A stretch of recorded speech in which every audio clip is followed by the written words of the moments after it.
Jordan Belfort. He's the author of the new book entitled The Wolf of Investing.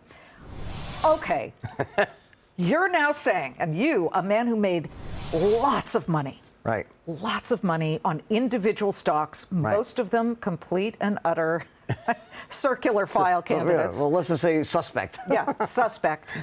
Is now saying park it in the S&P. Yes. Why? Well, historically, if you just go back and, look for the last 100 years, if you just would simply put your money in the S&P 500 and hold it for the long term, not for 1 year, not even for 3 years, because you brought up a good point. This year, last year, 25% gain, including dividends, right? Maybe a bit more. But what about in the dot-com bubble burst, right? So the SEC does have down years. It has up years. But if you look at the long-term chart over any 10-year period, and then as you go to 20 years and 30 years, if you simply buy it and hold it, you will outperform 99.9% of all the hedge funds, mutual funds out there, paying virtually no fees, no expenses attached to it now because it's easy ways to buy it, as I lay out in the book, right? And the bottom line is that, everybody has to look at the question, okay, I make a certain amount of money, I spend a certain amount, I have some left over. Where do I invest that? And if you think like you're going to watch CNBC and get sucked into buying this stock, selling this stock, trying to time the market, it just doesn't work. So over the long term, the S&P is proven to be the most lucrative investment for the average person. Yes, there's a few people in the world that can beat it consistently. There's a few money managers. Guess what? They're not going to take your money. So they are like the rock stars of the so-called hedge fund world, right? And then you have all the other people who kind of suck at what they do, but they bathe in the afterglow of these superstars. So you think, oh my God, give money to a hedge fund, a mutual fund. They underperform. How is anything you're saying different from Warren Buffett, who came on the show year after year after year and said, I have my wife's money in the S&P 500. You're not going to pay fees, and you will do well. Right. Is there anything different about your message? Fundamentally, no. And the only difference is when I explain it in the book, I do it in a really funny, engaging way so people will actually embrace it. Because, like I say, the information's out there. I didn't invent this strategy. This is a strategy that someone like a Warren Buffett or the top investors know to be by far the best one. But it's sort of like the greatest kept secret in the world. You've been on the other side where you tried to convince people to buy individual stocks, and you say the money's coming, the money is going to do it, this is it, put it in here, this thing's going to double, it's going to triple. Is what you learned and eventually went to prison for what's driving you now, because you know the other side, and the other side doesn't want people to understand intrinsic value or price to earnings ratios?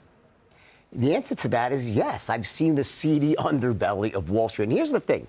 Wall Street is necessary. They create massive value. We need Wall Street for the economy to function.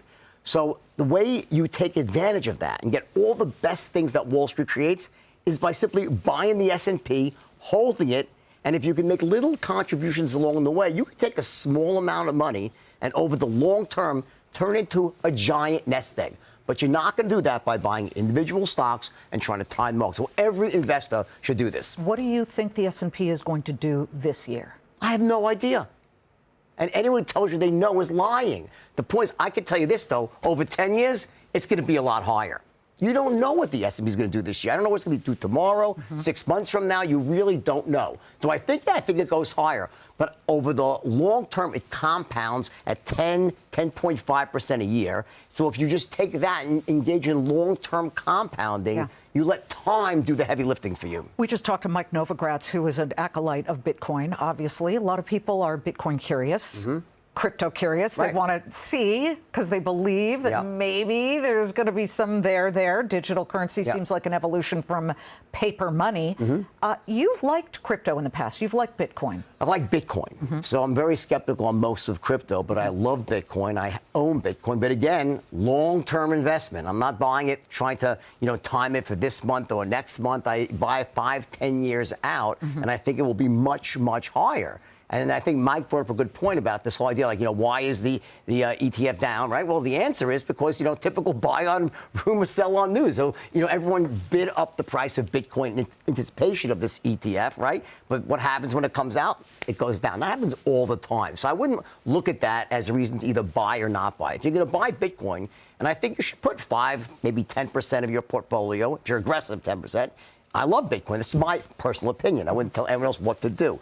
But if you're going to do that, don't trade it. Don't leverage it. Just put it away and hold it for 5 years, 10 years. And I think you'll do really well. You are also a motivational speaker. I mean, I'm listening to you as you talk, and I can hear your charisma. I get it. However, I need to ask you on behalf of my viewers, why should they listen to you? You went to prison for 22 months on fraud conviction, and, you know, 200 million taken from mom and pop investors. That's not true. It's from wealthy investors, but it's still terrible. Some wealthy, some no wealthy. Okay, so you're telling me Leo was, you know, that was not true. It wasn't. But that doesn't matter. It's still bad either way. You haven't paid all of that back, or the 110 well, I have, million. but that's another 110 issue. million you paid back? Well, it wasn't 100. That was a fine. The people that lost money was far, far lower. There's a difference between a fine and restitution. So. And you have paid that back? Well, again, I pay money, but no one gets it. It just goes to the government. So the money that you make from the book, where does that go? To me.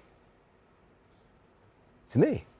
Should it go to some of the victims? The victims have been paid back.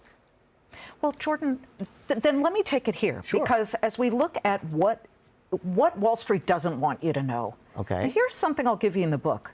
You explain in about the clearest terms ever what all the terms Wall Street doesn't want people to understand. You explain them very clearly. Wall Street doesn't want people to understand it because they want you to go to them and pay them their fees. What should they know about paying fees? Well, here's the deal. In most things in life, hiring an expert and paying the fee is a good deal. So if your pipe's breaking your house, I suggest you go hire a professional plumber. Have him come fix your pipes. You'll probably get a far better outcome than fixing them yourself. If you have an electrical short, don't try to fix it yourself. Pay the fee to the electrician. Yes. He'll do a good job, better than you, right? The one exception to this rule, which is almost for everything else, doctors, hire a doctor, do surgery, don't do surgery yourself, right? The one exception is financial experts.